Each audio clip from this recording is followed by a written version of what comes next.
자, 오늘은 이제 5차시고요. 폐기물 문제에 대해서 한번 보도록 합시다.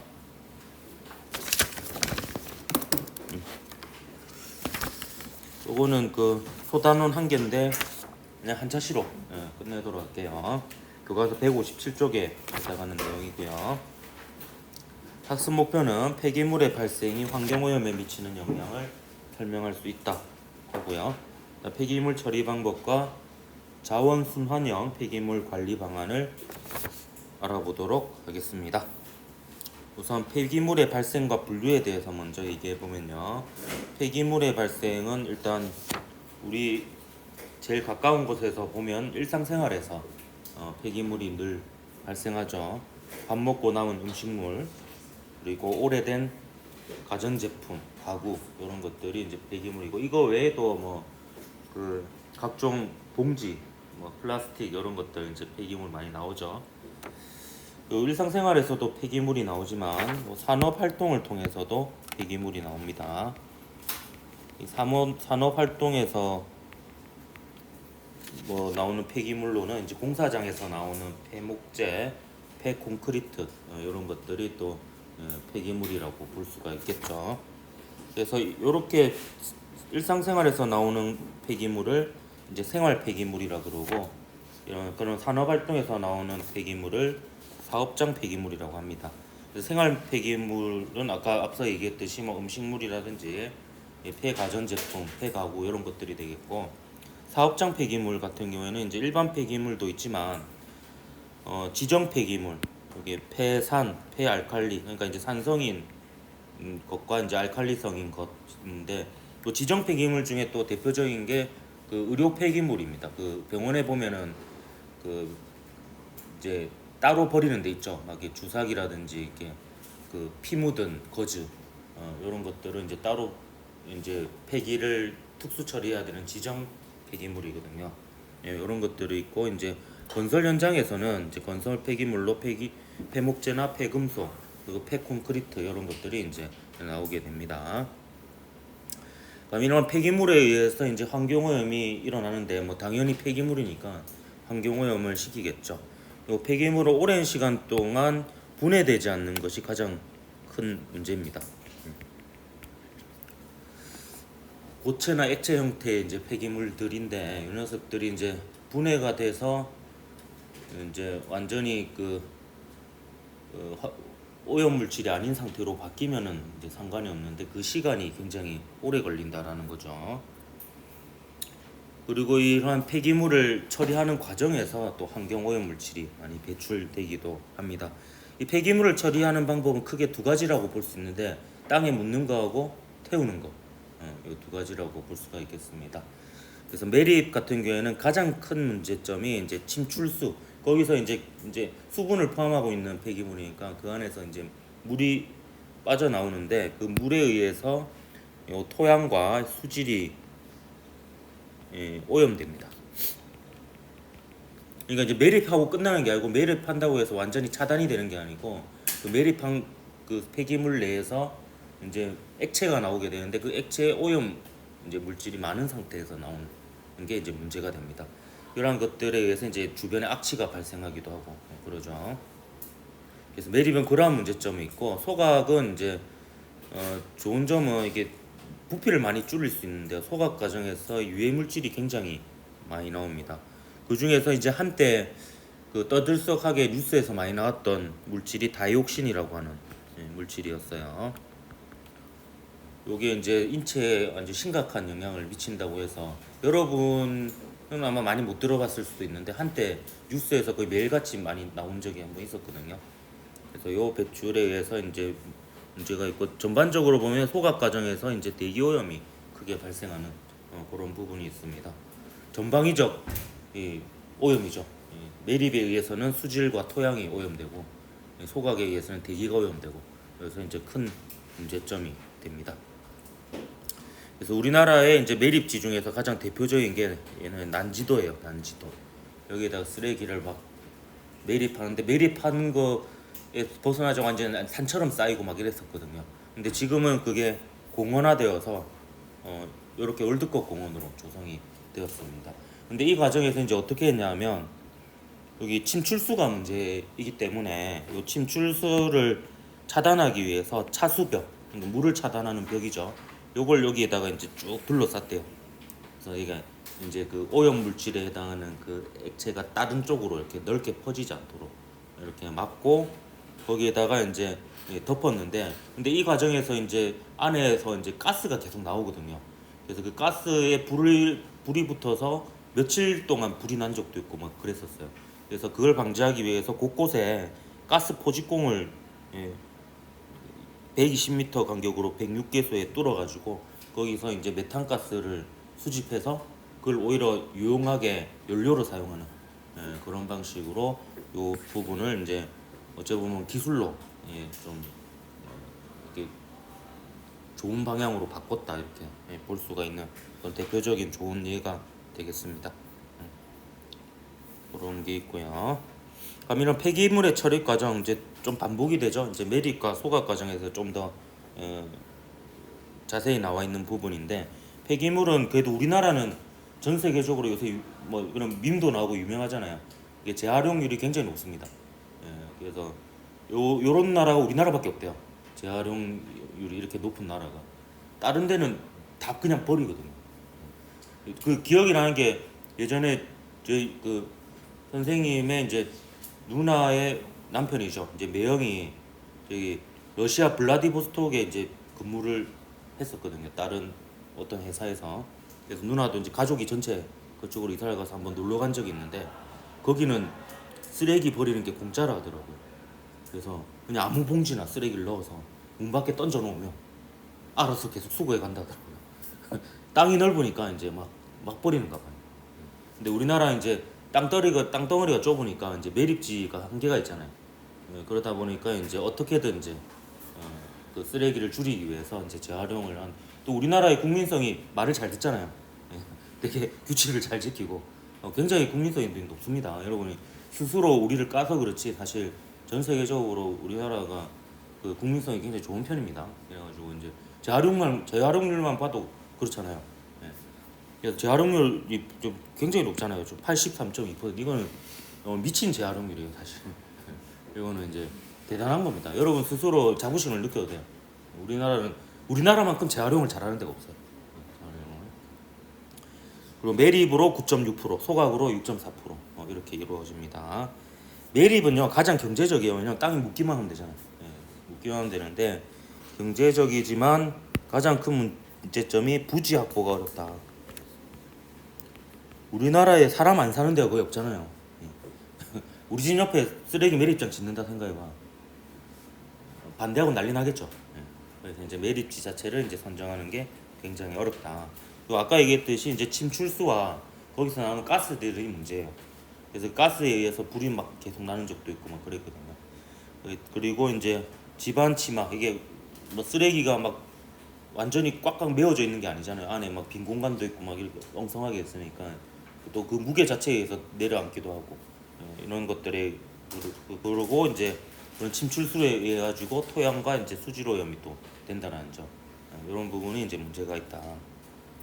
반면에 소각의 경우에는 소각의 가장 큰 목적은 이거예요. 부피를 줄여요. 폐기물의 부피를 95%에서 심지어 많게는 99% 수준까지 이제 100분의 1로 줄인다는 거죠. 100분의 5나 100분의 1로. 그래서 그 시골에 가면은 많이 태우잖아요. 이제 몰래. 그 불법인 경우가 많거든요. 그게 이제 종량제 봉투에 버리는 것들 이렇게 태워버려가지고 하는 게 이제 태워서 쟤도 따로 안 버리고 그냥 땅에 쑥 이렇게 해버리잖아요. 이게 이제 부피를 줄일 수 있으니까 이제 그런 큰 장점이 있는데 반해서 당연하게도 그 소각 과정에서 먼지도 일어나고 중금속, 일산화탄소, 뭐 안 좋은 거 천지백갈이죠. 질소산화물, 황산화물, 염화수소, 다이옥신 등 완전 종합 선물 세트입니다. 온갖 오염 물질이 다 나옵니다. 그게 이제 대기 중으로 또 넓은 공간을 통해서 이제 골고루 퍼지게 되죠. 그런 문제점이 있기 때문에 소각도 문제점이 있다. 이게 참 그 여러분하고 저하고 이제 한 20년 정도 좀 넘게 차이 나는데 참 시대가 많이 바뀐 게 여러분은 학교에 소각장 있는 거 본 적 없죠? 본 적 있어? 학교에 그 재활용품 이렇게 분리수거장 이런 거 있어도 쓰레기 소각하는데 본 적 없죠. 근데 제가 어렸을 때만 해도 그 학교마다 소각장이 있었어요. 그래서 소각장에 쓰레기를 버리고 태웠어요. 학교마다. 대기오염이 그거에 의한 대기오염도 아마 만만치 않았을 것 같아요. 학교별로. 근데 그게 이제 환경오염 문제가 있어서 어느 순간부터 서서히 없어지더라고요. 그러니까 불과 한 30년 전만 해도 30년 전만 해도 학교에 마다 소각장이 있었을 정도니까 이 소각에 의한 우리 근데 이제 이런 문제점들이 있어서 차츰 줄여 나간 것 같아요, 정책적으로. 그럼 이제 자원순환형 폐기물 관리에 대해서 한번 보도록 할게요. 그럼 이런 폐기물 어떻게 관리를 해야 되느냐? 크게 방향성을 보면 이제 폐기물은 당연히 줄여야 되겠고요. 그다음에 재사용을 하거나 재활용을 하는 비율을 늘려야 하겠다. 근데 우리나라는 이미 좀 어느 정도는 이런 부분에 있어서는 잘하고 있다라고 볼 수 있는데 그래도 좀 우리가 생각해야 될 것이 재활용이 된다 하지만 너무 플라스틱을 많이 사용하고 있다라는 겁니다. 그런 부분은 좀 변화가 필요한 부분이 아닌가 하는 생각이 듭니다. 그래서 분리수거해 보면 저도요 플라스틱이 압도적으로 많거든요.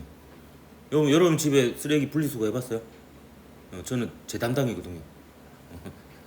그럼 그 분리수거 그 보통 배출 그 이런 그 통이 있잖아. 통이 3개가 있으면 플라스틱이 2통 정도 나와요. 플라스틱이 3분의 2야. 그 다음에 나머지가 이제 병이나 캔 뭐 이런 것들 조금 있고 거의 한 3분의 2는 재활용품 중에 플라스틱인 것 같아요. 그래서 플라스틱 문제가 되게 심각하죠. 여기 보면 아까 교과서에도 보면 이거 보세요. 플라스틱 바다. 바다에 플라스틱 진짜 많이 떠다닌다 그러거든요. 이게 문제가 되는 게 이 플라스틱이 떠다니면 이제 얘네들이 이제 바닷물에 녹아가지고 미세 플라스틱이 되고 그게 이제 물고기 먹고 그 물고기를 우리가 헤쳐 먹으면 우리 몸 안에 들어가서 이제 난리가 나는 거죠. 다시 우리 몸으로 들어온다는 이런 문제점이 있습니다. 미세 플라스틱이 굉장히 몸에 남고 나쁘고 발암 물질이기도 하고 그렇다 하잖아요. 그래서 요새 물 중에 무슨 깊은 무리가 뭐 있다 이가 그 플라스틱 통에 안 넣어서 판다고 맨날 선전하잖아. 미세 플라스틱 걱정 없는 물 뭐 이러면서 한살림인가 어디서 파는 거 있잖아요. 무슨 깊은 물 가지고 그래서 팩에 들어있는 나는 그 팩도 사실 그 유해 물질이 안 나올란가 몰라. 난 솔직히 그래서 요새 그 이것저것도 다 못 믿어가지고 그냥 수돗물 먹어요. 그냥 수돗물 그냥 정수기 걸러가지고 그게 막 오히려 더 제일 안전한 것 같아요. 오히려 막 통에 담겨 있는 것보다 그 통 자체가 문제일 수 있거든요. 통 자체. 아니 얘기하다 빠졌는데 그게 딱 일맥상통한 보니까 자원순환형 폐기물 관리 원칙은 하나 이제 감량이죠. 감량. 필요한 만큼 소비를 해라. 이제 줄여야 됩니다. 저도 이제 애 데리고 외출할 일 있으면 이제 되도록이면 하는 것 중에 하나가 이제 물은 담아서 가려고 노력해요. 물통에다가. 안 그러면 이제 또 플라스틱 통에 있는 거 물 1,000원 주고 사야 되잖아요. 사야 되는데 이제 물통에 물 넣어가는 것만 해도 이제 좀 좋은 방법이고 그 각종 커피점에도 보면 텀블러 들어가면은 거기서 이렇게 주기도 하거든요. 그런 것들이 이제 좀 필요한 것 같습니다. 그래서 일회용품 대신에 여러 번 사용할 수 있는 제품을 사용하는 게 좋다. 재사용. 그래서 장바구니 같은 거 있죠. 이런 거는 아까 말한 텀블러 이런 것들 하면 좋을 것 같습니다. 그래서 감량하고 재사용이 제일 필요한 부분인 것 같고 그리고 재활용도 이것저것 안 되면 이제 재활용 이거마저 안 되면 이제 버릴 수밖에 없죠. 그래서 재활용 가능한 폐기물은 귀찮다고 해서 일반 쓰레기에 버리지 말고 좀 분리해서 좀 배출을 해라. 이런 얘기가 되겠습니다. 그래서 장바구니 이런 거 쓰고요. 그다음 음식물도 일회용 통 이런 데 넣지 말고 이제 재사용 가능한 설거지가 좀 귀찮더라도 재사용 가능한 통에 사용하고 도시락 같은 거 요새 일회용 그 도시락에 많이 싸기도 하고 이러잖아. 소풍 가고 할 때 어디 놀러 가고 할 때 그러지 말고 이제 요 플라스틱 통에 사서 재사용을 할 수 있도록 이렇게 하는 것이 이제 우리가 실천할 수 있는 부분이 되겠습니다. 그리고 이게 뭐냐면 이제 생산자 책임 재활용 제도라는 게 있어요. 이게 뭐냐면 이제 제품을 생산한 사람이 제품 생산자가 폐기물 처리까지 책임지는 제도입니다. 이 대표적인 게 그 가구나 가전을 사게 되면 예를 들어서 얼마 전에 저희도 저희 아버지 집에 김치 냉장고를 새로 샀거든요. 그러면 이제 기존의 김치 냉장고는 수거에 가더라고요. 예. 그게 이제 우리는 부탁적으로 얘기했는데 저 교과서를 보니까 당연히 그렇게 해야 되는 거더라고요. 여러분 당당하게 요구하세요. 혹시 이제 수거 안 해갈라 하면은 이 생산 책임제 활용 제도에 의해서 법적으로 수거해 가야 되는 걸로 알고 있습니다. 이렇게 해서 당당하게 요구를 하면 되겠습니다. 이게 법적으로 이게 그 생산자가 수거해 가게 되어 있대요. 큰 가전제품 이런 것들은. 그래서 전자제품 구매 시 기존 제품을 무료로 수거해 하는 게 맞고요. 이게 이때 수거할 때 돈을 받으면 이거 어기고 있는 거예요. 법을. 무료로 가져가야지 정상. 근데 대부분 무료로 가져가더라고. 그래가지고 그 사람들 입장에서 오히려 그걸로 또 다시 팔거나 뭐 중고로 팔거나 재활용하는 것 같더라고요. 그런 부분이 이제 생산자 책임 재활용 제도다. EPR이 되겠고요. 그다음 음식물 쓰레기. 이게 또 큰 문제죠. 줄여서 음쓰라 그러죠. 음쓰. 이것도 제 담당인데요. 분리수거, 설거지, 음수 처리. 제가 아주 우리 집안의 막중한 역할을 하고 있습니다. 여러분 집에 음수 담당은 누굽니까? 요새는 대부분 아버지일 텐데. 아니야? 너희는 아니지. 자, 음식물 쓰레기가 전체 생활 폐기물의 25.9%를 차지하는데요. 꽤 많이 차지하죠. 근데 이 음식물 쓰레기의 가장 큰 문제 두 개가 뭐냐면 수분하고 염분이에요. 분분이네요. 분분. 수분, 염분. 그래서 그 음식물 쓰레기 배출할 때 되도록이면 수분을 제거하고 배출해라 이러잖아요. 수박 껍데기 같은 경우에는 이제 좀 말려가지고 하고 뭐 이런 게 이제 음식물 쓰레기를 처리할 때 이 수분이 아까 그 매립 과정 얘기했잖아요. 예리에도 문제가 된 게 침출수잖아요. 그러니까 이런 수분이 이제 오염된 상태에서 각종 악취를 만들고 이렇게 하니까 이제 문제가 많습니다. 염분이 많은 것도 이제 처리가 굉장히 어렵다 그러고요. 그래서 음식물 쓰레기 같은 경우는 47.2%는 사료가 그 동물이 먹는 거잖아요.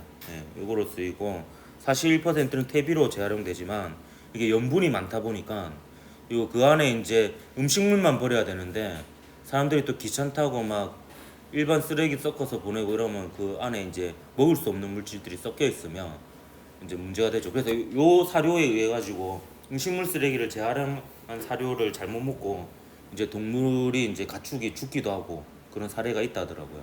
그리고 퇴비에서도 좀 염분이 많으니까 좀 부적절한 경우가 있고. 사료로 만들 때도 음식물 쓰레기로만은 안 되니까 이제 좀 다른 걸 섞어서 이렇게 만들고 이렇게 하는데 하여튼 그 과정 자체가 문제가 굉장히 크다라고 합니다. 그래서 제일 좋은 방법은 사실 발생 자체를 줄이는 게 가장 중요하다 이렇게 볼 수 있습니다. 그래서 필요한 만큼만 퍼서 먹고 잔반을 남기지 않는 것. 이게 이제 가장 좀 음식물 쓰레기 줄이는데 가장 중요한 부분이 아닌가 이런 생각이 듭니다. 이제 음식물 쓰레기 같은 경우에는 이제 쓰레기 종량제 봉투 이건 쓰레기 종량제 음식물 쓰레기 종량제 2013년부터 전국적으로 시행하고 있다라고 하고요. 요새 아파트 같은 경우에는 이제 그거 많이 하죠. 이제 중량 달아가지고 세대별로 이제 차등 부과하는 거. 옛날에 아파트는 그냥 n분의 1 했거든요. 음식물 쓰레기 처리 비용을. 근데 지금은 이제 세대별로 이제 카드 찍고 부으면 이제 많이 낸 세대가 더 많이 내는 구조로 이렇게. 근데 그거 하면 확실히 음식물 쓰레기가 줄어든다 그러더라고요. 좀 신경을 쓰게 되는 거죠. 이렇게 버리는 것도 돈이니까 최대한 안 버리게끔 이렇게 신경을 쓰는 것 같습니다. 그다음에 교과서에 있는 거, 요거는 제가 프린터에는 안 넣었는데 이제 요 친환경 에너지 타운 조성이라든지 이런 각종 이런 방식으로 여러 가지 그 폐기물을 좀 재활용하거나 가공해서 유용하게 쓰는 이런 방식으로 이제 기술을 이용해서 폐기물 문제를 해결하는 이런 방안도 있다라는 겁니다.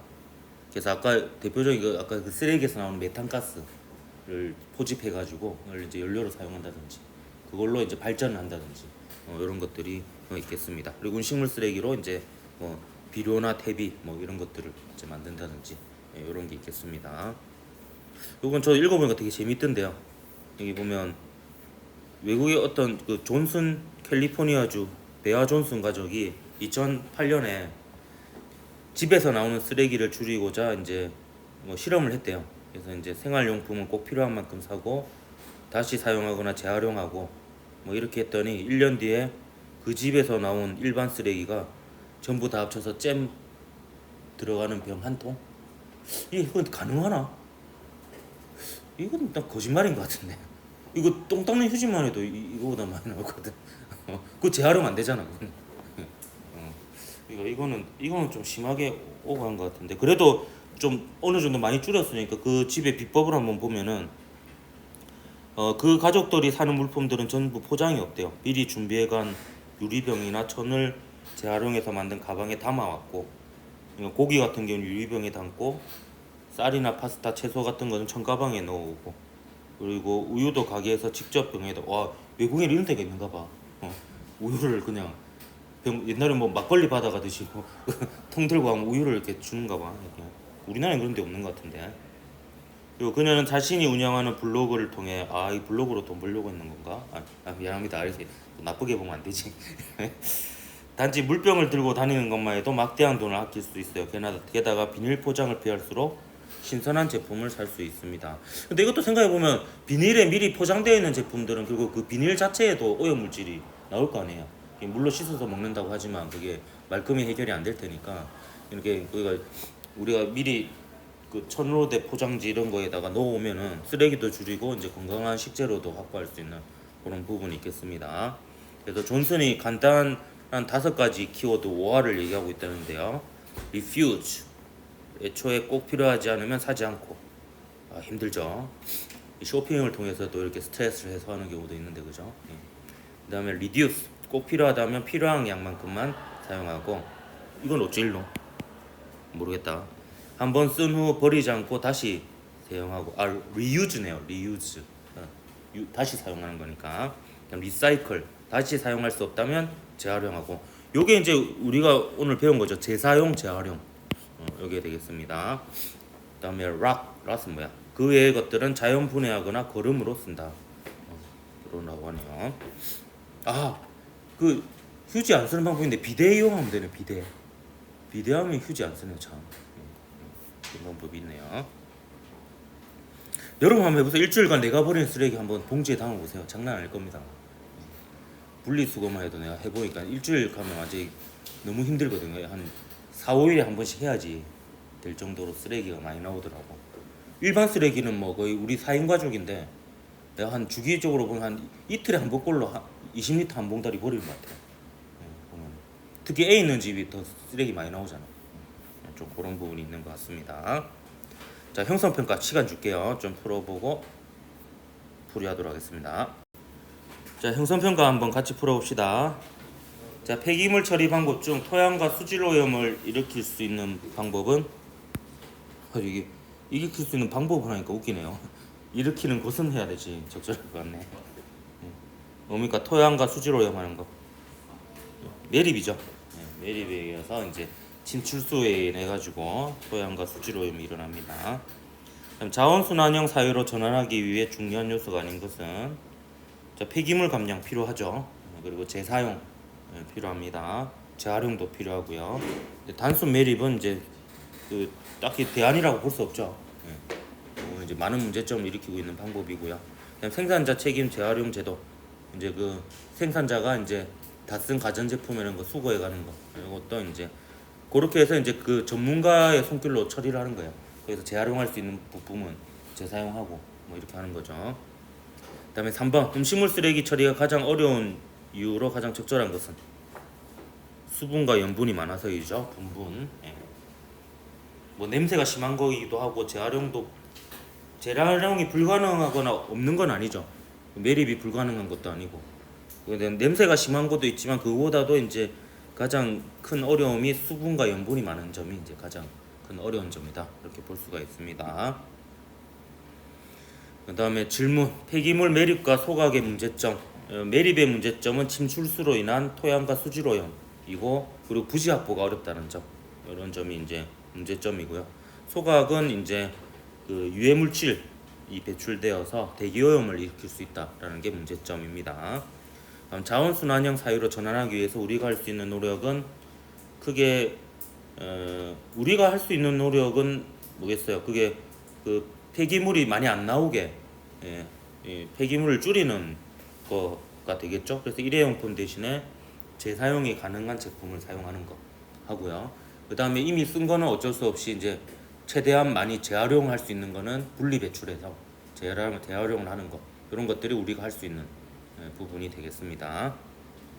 그래서 폐기물 줄이고 재사용하고 재활용하고, 이게 이제 우리가 폐기물과 관련해서 우리가 실천할 수 있는 방향이다 이렇게 볼 수가 있겠습니다. 자, 오늘 여기까지 할게요.